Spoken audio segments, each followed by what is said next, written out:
La question Twitter, est-ce que la vidéosurveillance peut vraiment remplacer une présence policière sur place? Madame Hidalgo, c'est vous qui commencez. Bien sûr que non, même si la vidéoprotection est quelque chose d'important. Mais les chiffres que vous donnez sur Londres ne sont pas les bons. Je suis désolée, je les ai ici. Moi les aussi, chiffres de la police, française et de la police britannique. Les homicides, 104 homicides à Londres en 2013, 39 à Paris. Les violences contre les personnes, 150 000 à Londres en 2013, 35 000 à Paris. Les cambriolages, 86 000 à Londres contre 15 000 à Paris. Il y a plus de caméras à Londres qu'à Paris, mais moi, ce que je souhaite, bien sûr, avoir des caméras là où elles sont utiles, et nous avons accompagné le plan de vidéoprotection avec la préfecture, avec la RATP, avec la SNCF. Vous appelez ça vidéoprotection, oui, vous ne dites pas vidéosurveillance. 30 000 caméras aujourd'hui disponibles sur Paris. Mais surtout, ce que je veux dire, c'est que la sécurité, ce sont d'abord des policiers, des hommes et des femmes sur le terrain.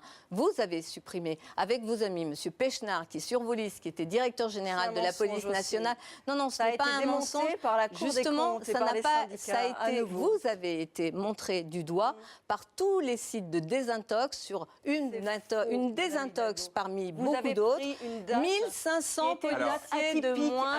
1500 policiers de moins à Paris, à l'époque où Bernard Debré dans une interview l'a reconnu. Il l'a reconnu, il est même allé plus loin. Pas sur la base 2007. 2009, 2013, il l'a reconnu. Mais oui, mais pas sur la base 2007, parce qu'en 2009, il y a eu aller plus loin. Donc c'est un mensonge. Je termine juste. Oui, mais pas les deux en même temps. 1500 policiers en moins à Paris et du bidouillage sur les chiffres de la délinquance. Vous avez ça aussi un rapport de l'inspection générale de la police nationale qui le dit très clairement. Vous avez bidouillé environ 30 000 faits, des cambriolages qui n'étaient pas mentionnés comme des cambriolages, qui étaient mentionnés comme des atteintes. On a bien compris. Madame Nathalie Kosciusko-Morizet, à vous de répondre. On va essayer de récupérer notre temps et que vous ne parliez pas l'une sur l'autre, s'il vous plaît. Une accusation grave de bidouillage. Vous savez, les Parisiennes et les Parisiens qui nous entendent, ils retiendront que dans le monde merveilleux de Madame Hidalgo, il n'y a pas de problème. Il n'y a pas de problème de sécurité, il n'y a pas de problème d'explosion des impôts, il n'y a pas de problème d'emploi, il n'y a pas de problème. Et on comprend mieux que son programme, ce soit des fontaines d'eau pétillantes. La vérité, c'est que les Parisiens et les Parisiennes qui vont voter dimanche, ils aimeraient savoir ce que vous allez faire. Il y a un problème d'insécurité à Paris. Et les mensonges de Madame Hidalgo ne masquent pas la réalité. Il y a un problème d'insécurité. La ville de Paris ne s'est pas impliquée sur les questions de sécurité. Elle avait des personnels.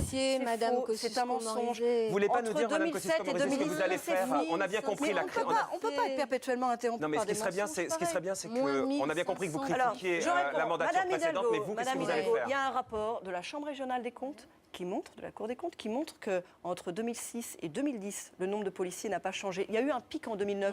Donc vous prenez la base 2009, qui est une année de fusion. Madame Kosciusko-Morizet, Madame Hidalgo, si vous voulez bien répondre à nos questions, on a bien compris que vous critiquez la mandature précédente. L'inverse serait étonnant. Vous faites quoi? Mais vous faites quoi? Qu'est-ce que vous proposez? Je ne peux pas laisser dire un mensonge. Moi, ce que je propose, c'est simplement d'avoir une mairie au combat, un maire au combat sur ces sujets. Parce que le maire de Paris s'en est désintéressé et en fait a cherché à se défausser sur la préfecture de police plutôt qu'à agir. Alors je veux une police de quartier, à partir des personnels qui existent dans la ville de Paris. Sans attendre une police municipale, on peut faire une police de quartier. C'est la police des inspecteurs de sécurité de la ville de Paris. Vous avez vraiment du mal au débat. On va faire la police, Laurence et moi. On va justement faire la police municipale, télé, RTL. Allez-y, vous faites quoi? C'est quoi la police de proximité? Vous avez vraiment du mal avec vous avez démantelé. Vous pouvez pas laisser parler. Je suis toujours interrogative parce que je n'arrive pas à comprendre. Police municipale, pas de police. J'aimerais comprendre pourquoi les compteurs ne tournent pas quand Mme Hidalgo m'interrompt perpétuellement. Ils tournent, vous êtes quasiment à la même chose. Allez-y, mais simplement dites-nous ce que vous faites. Je vous le dis, je veux être un maire qui suit au combat sur les questions de sécurité. Une police de quartier à partir des personnels qui sont aujourd'hui financés par les Parisiens. 300 millions d'euros qui sont versés à la préfecture de police pour des personnels qui sont concentrés sur les amendes de stationnement. Des inspecteurs de sécurité de la ville de Paris dont le nombre a fortement décru sous la mandature de l'équipe municipale actuelle. Je veux, avec ces personnels, créer une police de quartier qui sera sur le terrain au service des habitants. Je veux aussi doubler le nombre de caméras de vidéoprotection. Il y en a que 1000 en surface. Elles ont été très peu financées par la ville, en fait, parce que pendant des années, la ville n'en a pas voulu. Et puis finalement, elle s'en est lavé les mains et elle a dit à l'État, faites-le. Mais elle n'a quasiment pas financé. Je veux doubler le nombre de caméras de vidéoprotection. Ce n'est pas l'histoire que les Parisiens eux-mêmes connaissent. Non, je crois que c'est vous qui avez cette... Alors allez-y, répondez là-dessus, on va avancer après. Les Parisiens, ils savent dans quel monde ils vivent. Je suis contre la police municipale. Pourquoi ? Parce que il y en a une qui marche très bien à New York, par Paris exemple. est la capitale de la France et je souhaite que ce soit la police nationale républicaine qui fait bien son travail, qui assure ce travail-là. Avec que vous ne gérez pas directement, c'est la préfecture de police de Paris. Avec les policiers sur le terrain et on a la chance d'avoir obtenu des policiers supplémentaires. C'est un mensonge. 330 le 4 décembre, 330. Le 12 décembre, 8 jours après, il y en avait 290 qui partaient. Ensuite, 330 nouveaux jeunes, 290 chevronnés qui partaient 8 jours après. Mon travail de Mon travail de coopération avec la préfecture de police. Paris finance 40% du budget de la préfecture de police et je veux, avec la préfecture de police, un contrat de performance. Ensuite, il n'y a pas... Pardon, là-dessus, précisément, excusez-moi, oui. On se souvient des incidents du Trocadéro avec la fête qui a dégénéré du PSG.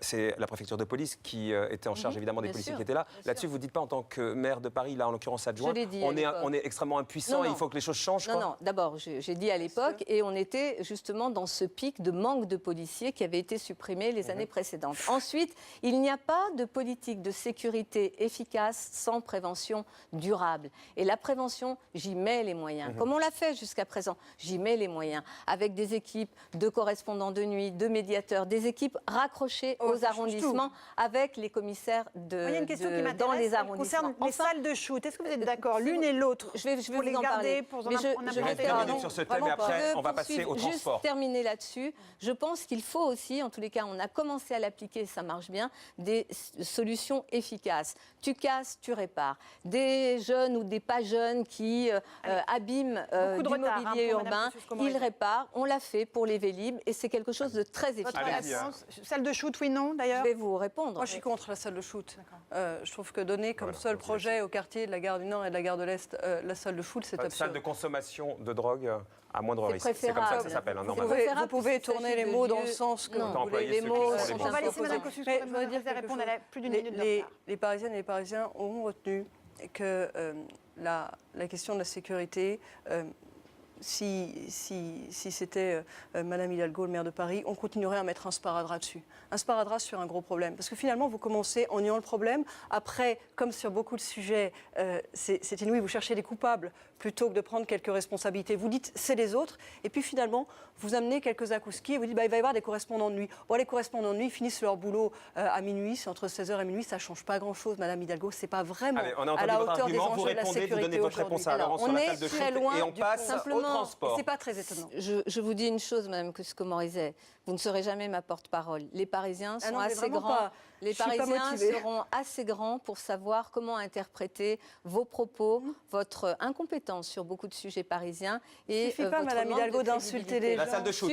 Ce n'est pas une salle de shoot, c'est une salle de consommation à moindre risque. tout. C'est-à-dire une salle dans laquelle des médecins viennent pour prendre en charge, accompagner des toxicomanes et les aider à sortir de la toxicomanie. Elle arriverait quand cette salle de shoot, enfin de salle de consommation? Ça c'est fou, c'est un mensonge. Elle arriverait quand? Et d'ailleurs, beaucoup de grandes villes et d'ailleurs des maires de droite, je crois que même M. Juppé devait être favorable à cela. Il n'y a pas de soin dans une salle de shoot. Effectivement, dans ces lieux, c'est un lieu pour permettre aux toxicomanes de sortir. Elle pourrait arriver, il faut une loi. Mais elle arriverait quand? La loi, lorsqu'elle sera en mesure d'être votée par le Parlement. Nous sommes prêts. Vous savez, à la gare du Nord, il y a une association, notamment Action Barbès, qui, elle, a compris que c'est ça la solution. Ce n'est pas de laisser les personnes en situation d'addiction et de toxicomanie être sur le trottoir en ramassant des seringues sur le trottoir, mais plutôt d'encadrer et de prendre on s'arrête là et on passe au transport.